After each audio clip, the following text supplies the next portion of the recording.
बिस्मिल्लाहिर्रहमानिर्रहीम। अस्सलाम वालेकुम एवरीवन। तो कैसे हैं आप सब लोग? उम्मीद है कि आप सब लोग बिल्कुल ठीक ठाक होंगे, खुशबाश होंगे और आपकी दुआओं से अल्हम्दुलिल्लाह मैं भी ठीक हूँ।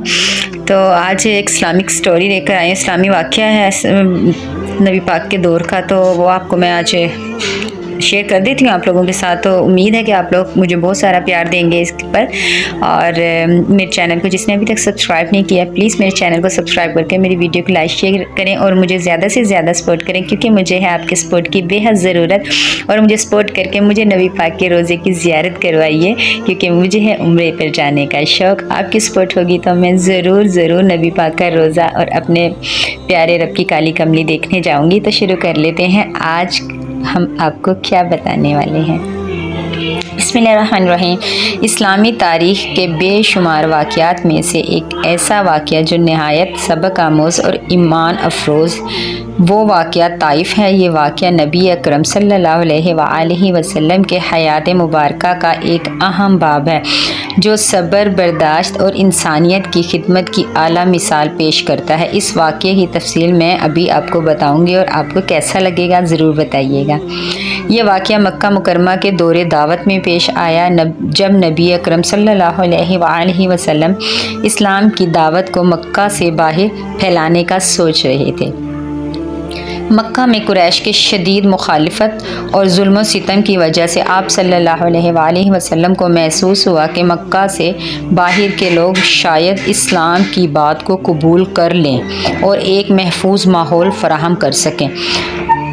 नबी अकरम सल्लल्लाहु अलैहि वसल्लम ने अपने चचा अबू तालिब की वफ़ात के बाद, जिसे आमुल हज़न गम का साल कहा जाता है, ताइफ़ का सफ़र किया। ये मक्का के जनूब मशरिक़ में तकरीबन 90 किलोमीटर के फ़ासले पर वाक़े एक शहर था। आप सल्लल्लाहु अलैहि वसल्लम के हमरा आपके आज़ाद करदा ग़ुलाम और सहाबी हज़रत ज़ैद बिन हारिसा रज़ी अल्लाह अन्हा थे।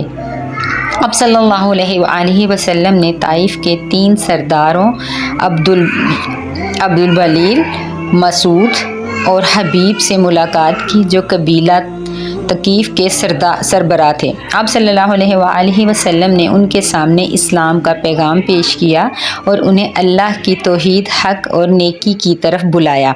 लेकिन उन सरदारों ने ना सिर्फ आप सल्लल्लाहु अलैहि वसल्लम की दावत को मुस्तरद किया, बल्कि निहायत तमस्खुर और बेअदबी का मुज़ाहिरा किया। एक ने कहा, अगर तुम वाकई नबी हो तो मैं काबा के पर्दे फाड़ दूंगा, नाउज़ुबिल्लाह। दूसरे ने कहा, क्या आपको तुम्हारे सिवा कोई और नहीं मिला जिसे नबी बना दे?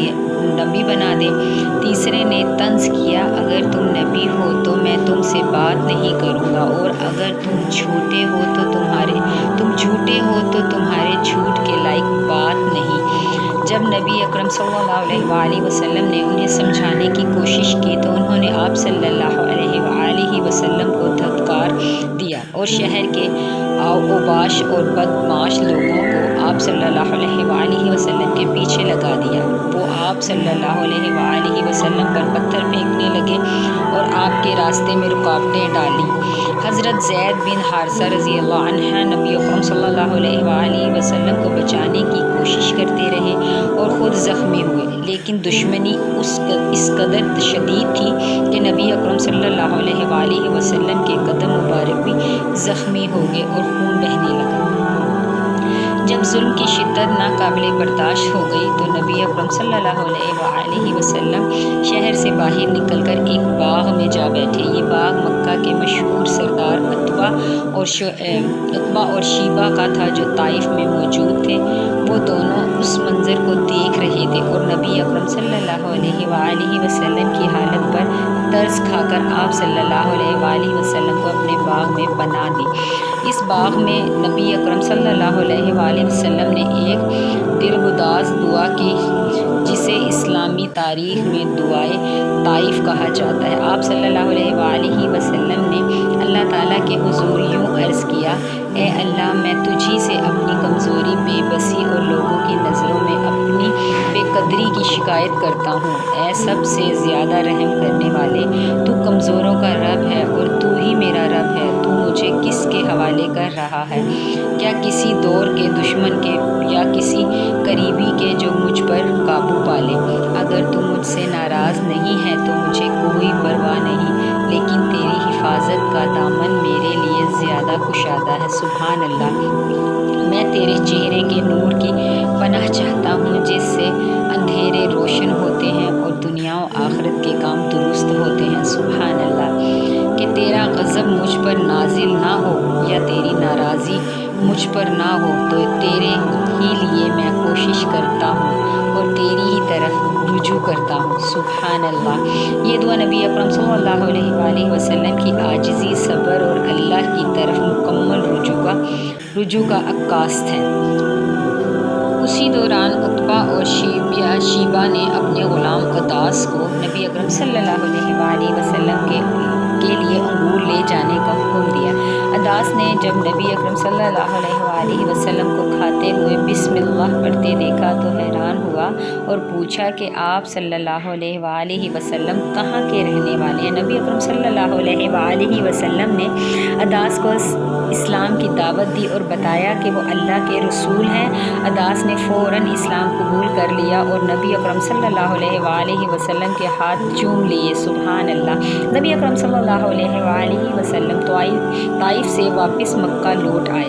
راستے میں جبرائیل علیہ السلام کا پیغام لے کر حاضر ہوئے اور کہا کہ اللہ نے پہاڑوں کے فرشتے کو آپ صلی اللہ علیہ وآلہ وسلم کے اختیار میں دے دیا ہے، اگر آپ چاہیں تو یہ فرشتہ طائف کے لوگوں کو تباہ کر دے۔ لیکن نبی اکرم صلی اللہ علیہ وآلہ وسلم نے فرمایا، کہیں مجھے امید ہے کہ ان کی اولاد میں سے ایسے لوگ ہوں گے جو اللہ کی عبادت کریں گے اور اس کے ساتھ کسی کو شریک نہیں ٹھہرائیں گے۔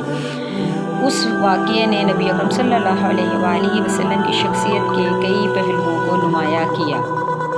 شدید مشکلات کے باوجود آپ صلی اللہ علیہ وآلہ وسلم نے اللہ پر بھروسہ کیا اور اپنی دعوت کو جاری رکھا۔